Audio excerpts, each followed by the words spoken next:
ವರ್ಷದಲ್ಲಿ ಏನ್ ಬೇಕಾದ್ರೂ ಸಾಧಿಸಬಹುದು. ಅದಕ್ಕೆ ಸ್ಪಷ್ಟ ಉದಾಹರಣೆ ಬೆಂಗಳೂರಿನ ಅಂಧ ವಿದ್ಯಾರ್ಥಿಗಳು. ಕಾಣದಿದ್ರು ಕಷ್ಟಪಟ್ಟು ಓದಿ ಎಸ್ಎಸ್ಎಲ್ಸಿಯಲ್ಲಿ ಉತ್ತಮ ಅಂಕ ಗಳಿಸಿದ್ದಾರೆ.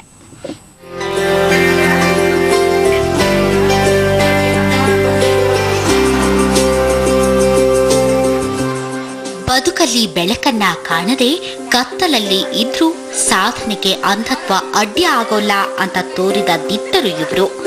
ದೃಷ್ಟಿಹೀನರಾದ್ರೂ ಈ ವಿದ್ಯಾರ್ಥಿಗಳು ಎಸ್ಎಸ್ಎಲ್ಸಿಯಲ್ಲಿ ಉತ್ತಮ ಅಂಕ ಗಳಿಸಿದ್ದಾರೆ. ಅಕ್ಷಯ್ 83% ಅಂಕ ಗಳಿಸಿದ್ರೆ ನಾಗರಾಜ್ ಫಸ್ಟ್ ಕ್ಲಾಸ್ ಅಲ್ಲಿ ಪಾಸ್ ಆಗಿದ್ದಾರೆ. ಪವಿತ್ರ 71% ಮಾರ್ಕ್ಸ್ ತಗೊಂಡಿದ್ದಾರೆ. ಇದೆಲ್ಲ ಹೇಗೆ ಸಾಧ್ಯ ಆಯಿತು ಅಂದ್ರೆ ಕಷ್ಟಪಟ್ಟರೆ ಫಲ ಇದೆ ಅಂತಾರೆ ಈ ವಿದ್ಯಾರ್ಥಿಗಳು. ನನಗೆ 83.2% SSLC ರಿಸಲ್ಟ್ ಬಂದಿದೆ.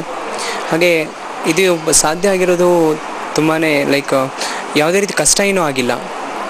ಯೂಶ್ವಲಿ ನಾವು ಬ್ರೈಲಲ್ಲಿ ಓದ್ತಾ ಇರ್ತೀವಲ್ಲ, ಸೊ ಕಷ್ಟ ಏನೂ ಆಗಿಲ್ಲ. ಯಾಕಂದರೆ ಎಫರ್ಟ್ಸ್ ಇದ್ದರೆ ಸಕ್ಸಸ್ಫುಲ್ ಇದ್ದೇ ಇರುತ್ತೆ ಅಂತಲ್ಲ, ಆ ರೀತಿ. ಸೊ ಎಫರ್ಟ್ ಮೇಲೆ ತುಂಬ ಸಕ್ಸಸ್ ಆಗಿದೆ.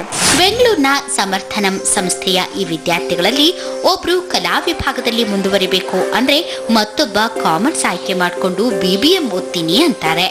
ನನಗೆ ಆ್ಯಕ್ಚುಲಿ ಅಂದರೆ ಫಸ್ಟ್ 1 to 7th ಶಿವಮೊಗ್ಗದಲ್ಲಿ ಓದಿದ್ದು. ನಾನು ಡೈರೆಕ್ಟ್ 10th ಎಕ್ಸಾಮ್ ಹೆಂಗಪ್ಪ ಮಾಡಬೇಕಂತ ಭಯ ಆಗಿತ್ತು. ನಮ್ಮ ಅಕ್ಕ ನೀನು ಹೆದರಬೇಡ, ನೀನು ಓದೇ ಅಂತ ಕಾನ್ಫಿಡೆನ್ಸ್ ಕೊಟ್ಟರು. ಅವಾಗ ನಮ್ಮ ಅಕ್ಕ 10th ಎಕ್ಸಾಮ್ ಕರೆಸಿದ್ಲು.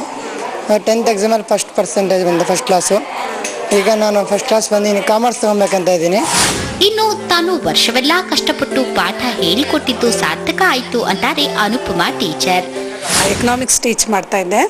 ಆ್ಯಂಡ್ ಬೇಸಿಕ್ಲಿ ಈ ಮಕ್ಕಳು ಕನ್ನಡ ಮೀಡಿಯಮಿಂದ ಬಂದಿರೋದ್ರಿಂದ ಸ್ವಲ್ಪ ಅವ್ರಿಗೆ ಕಷ್ಟ ಅನಿಸ್ತಿತ್ತು. They use to hate the subject. So ಕನ್ನಡದಲ್ಲಿ ಒಂದು ಸತಿ, ಇಂಗ್ಲೀಷಲ್ಲಿ ಒಂದು ಸತಿ ತುಂಬ ಅವ್ರಿಗೆ ಪ್ರೋತ್ಸಾಹ ಕೊಟ್ಟು ಅವರು ಇಂಟ್ರೆಸ್ಟ್ ತೋರಿಸಿದ್ರಿಂದ ಈಗ ಒಳ್ಳೆ ಮಾರ್ಕ್ಸ್ ತೊಗೊಂಡಿದೆ. ನಂಗೆ ತುಂಬ ಖುಷಿ ಅನ್ನಿಸ್ತಾ ಇದೆ.